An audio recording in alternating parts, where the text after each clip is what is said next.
Et notre première comptine, c'est, on dit, quand 3 poules vont au champ, la première passe devant, la deuxième suit la première, la troisième suit la deuxième. Quand 3 poules vont au champ, la première passe devant. Ok? Voilà, on reprend. Quand 3 poules vont au champ, la première passe devant, la deuxième suit la première, la troisième suit la deuxième. Quand 3 poules vont au champ, la première passe devant. Voilà, vous comprenez? Pendant que l'enfant chante, pendant qu'il apprend à compter, à dénombrer, donc on reprend.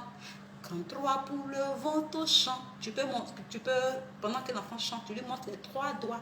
Quand 3 poules vont au champ, la première passe devant, la deuxième suit la première, la troisième suit la deuxième. Quand 3 poules vont au champ, la première passe devant.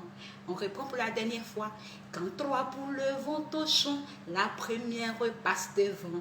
C'est-à-dire pendant que l'enfant apprend à compter, pendant qu'il apprend aussi la notion de devant. Donc, quand 3 poules vont au champ, la première passe devant. Voilà, attendez, j'ai attaché un peu mes cheveux. Quand 3 poules vont au champ, la première passe devant, la deuxième suit la première, la troisième suit la deuxième. Quand 3 poules vont au champ, la première passe devant. Voilà, donc pour les mamans, pour les papas, pour les nounous, pour ceux qui ont des enfants à bas âge, vous pouvez chanter avec eux à la maison pendant que l'enfant chante, pendant qu'il apprend à compter, pendant qu'il apprend aussi les notions. Voilà, donc voilà, restez connectés.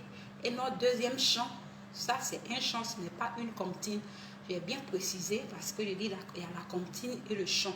La comptine, c'est des chants qui permettent aux enfants d'apprendre à compter, à de nombreux. Voilà. Donc, notre deuxième chant, ça c'est pour égayer les enfants, pour les ambiancer. On fait comme ça. On met les mains sur le dos. Peut-être ton bébé est devant toi, il est en train de pleurer.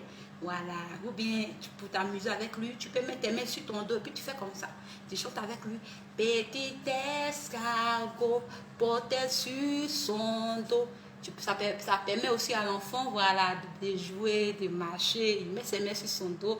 Petit escargot portait sur son dos sa maisonnette,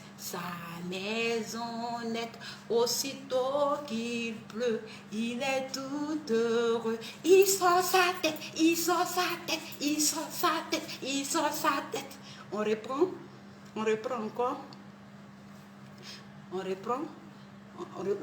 Et voilà, c'est pour égayer vos enfants. Voilà, si vos enfants, vous êtes avec les enfants, au lieu que les enfants s'ennuient, vous pouvez les égayer. Voilà, on met les mains sur le dos. Petit escargot portait sur son dos sa maisonnette,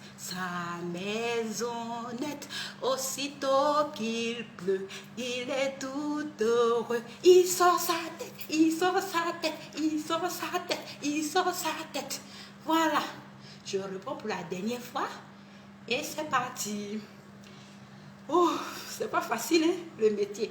Petit escargot portait sur son dos sa maisonnette, aussitôt qu'il pleut, il est tout heureux. Il sort sa tête, il sort sa tête, il sort sa tête. Voilà, c'était Maître Merveille. Voilà, les mercredis, le manteau de la chante. On met le manteau de Maître Merveille sur le manteau de la chante. Voilà, donc les mercredis, je prends le manteau de maîtresse et je mets sur mon manteau